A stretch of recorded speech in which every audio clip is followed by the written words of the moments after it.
nous allons voir comment diagonaliser une matrice. Voici la matrice A. Mais avant ça, il y a quelques éléments de cours à retenir. Ici, c'est quoi un polynôme caractéristique? Le polynôme caractéristique d'une matrice, c'est égal au déterminant de A moins lambda in. Les éléments propres sont constitués des valeurs propres et des vecteurs propres. Pour les valeurs propres, soit lambda qui appartient à R. On dit que lambda est une valeur propre de A si et seulement s'il existe une colonne non nulle telle que A multiplié par X égale à lambda X. On appelle spectre de A l'ensemble des valeurs propres de A. Les valeurs propres sont donc les racines du polynôme caractéristique. Alors, pour les vecteurs propres, soit X est un vecteur colonne, on dit que X est un vecteur propre de la matrice A si et seulement si X est non nul et qu'il existe un lambda qui appartient à R tel que A fois X égale à lambda X. Alors, la petite remarque à faire, c'est qu'un vecteur propre n'est jamais nul. Bon, pour la diagonalisation, on dit qu'une matrice A est diagonalisable s'il existe une matrice D qui est diagonale et que A soit semblable à D. Ce qui équivaut à dire qu'il existe une matrice P qui est inversible et une matrice D telle que A égale à P fois D fois P moins 1. Donc, diagonaliser une matrice A revient à trouver l'ensemble des matrices P, D et P moins 1. Ici, il faut savoir que le calcul déterminant est très important dans ce chapitre.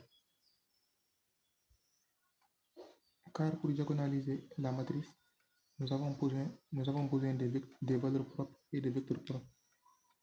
Or, pour avoir les valeurs propres, il faudra d'abord passer par le calcul du déterminant, à savoir le déterminant du polynôme caractéristique. Nous allons calculer le polynôme caractéristique de la matrice A. A de lambda égale à déterminant de A moins lambda in. Ici, I c'est la matrice d'identité. Donc, ce qui est égal à A. Si on a moins lambda in, ici, on obtient moins lambda, moins 4, 4, moins 3, 1 moins lambda, moins 3, 1, 1, moins 3 moins lambda. Ici, donc, si on prend la première colonne, on ajoute les autres colonnes, on obtient ici, moins lambda moins 2. Ici aussi, moins lambda moins 2. Moins lambda moins 2. Moins 3.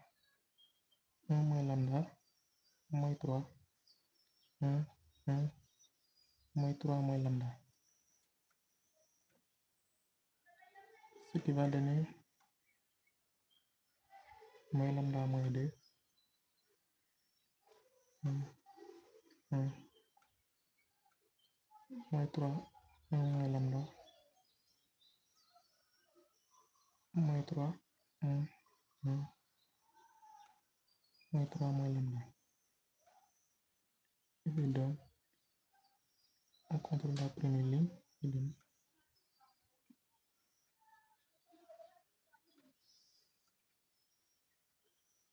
de la 1, moins 3, 1. La deuxième ligne prend la ligne 2 moins la ligne 1. On obtient ici 0. Moins 4 moins lambda. 0.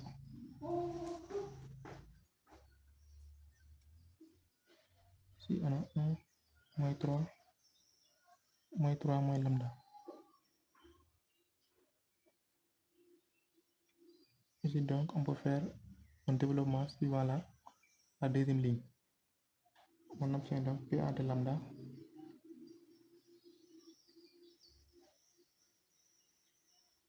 moins lambda moins 2 moins 4 moins lambda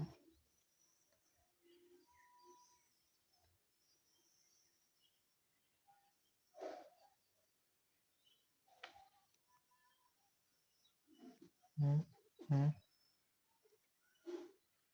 moins 3 moins lambda.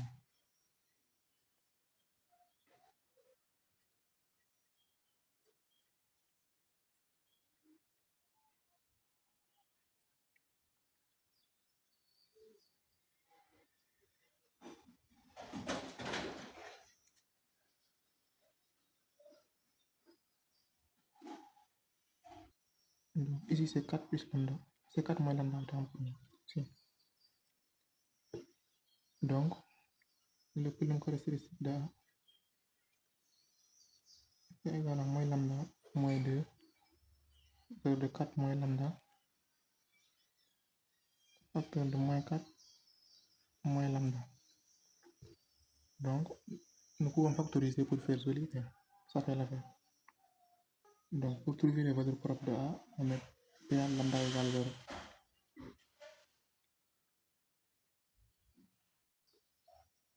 Pour trouver les valeurs propres de A, on met P à de lambda égale 0. Ce qui est entre lambda égale à 2, lambda égale à moins 2, ou lambda égale à 4, ou lambda égale à moins 4. Donc le spectre de A, c'est l'ensemble des valeurs propres. 4, moins 2, moins 4. Donc nous allons chercher les vecteurs propres. Comme que ici nous avons 3 valeurs propres qui sont distinctes, et que le rang de notre matrice ici c'est 3. Donc, nous pouvons dire que la matrice A est diagonalisable. Donc, il reste à chercher les sous-espaces propres associés à chaque valeur propre.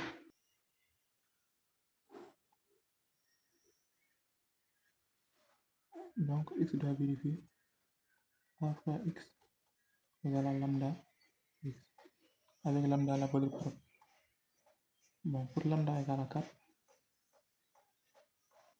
on a ax égale à 4 fois x. Donc, on écrit la matrice A ici. 0, moins 4, 4, moins 3, 1, 1, 1, moins 3. Le multiplie par x, y, z égale à 4 fois x, y, z. Donc, on essaie de résoudre ce système-là. Le système équivalent, c'est moins 3y plus z égale à 4x. Moins 4x plus y plus z égale à 4y. Donc, ici, 4x moins 3y moins 3z égale à 4z. Lorsqu'on résout le système, on obtient le sous-espace propre associé à la valeur propre 4 sera engendré par le vecteur V1 égale à V1 c'est égal au vecteur 1 moins 1, 1.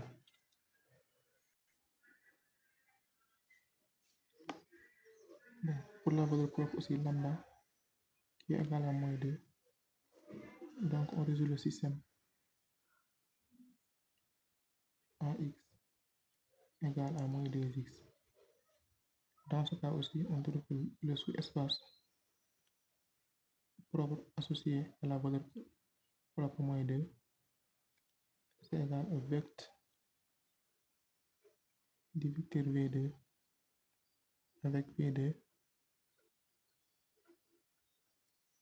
1, 1.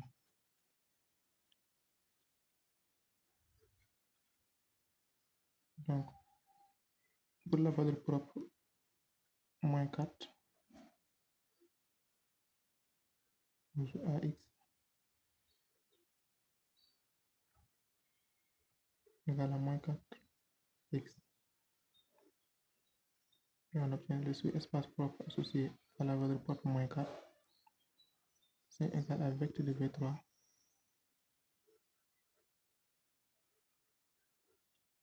et le vecteur 1, 1, moins 1. Donc, notre matrice P sera formée par les trois vecteurs là, V1, V2 et V3. Donc, si on prend la matrice P, c'est égal à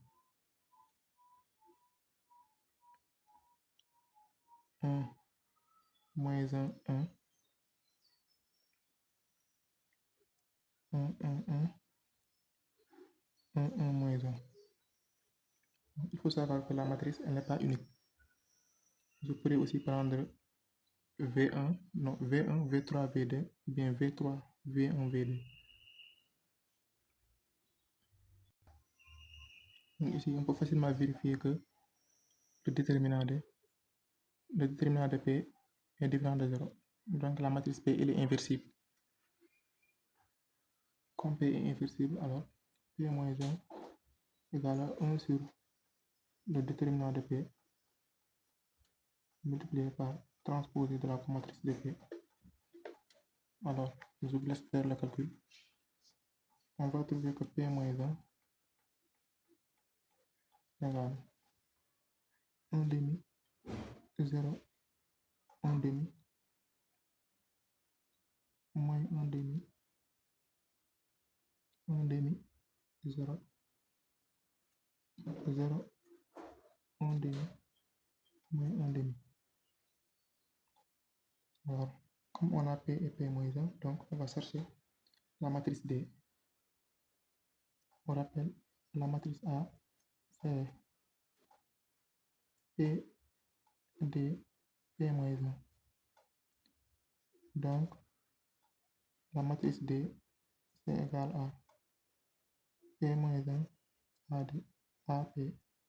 Donc, la matrice D, c'est égal à P moins 1, 1 demi, 0, 1 demi, moins 1 demi, 1 demi, 0, 0, 1 demi, moins 1 demi. On la multiplie par la matrice A. Donc, on multiplie par la matrice A et on multiplie aussi par la matrice P.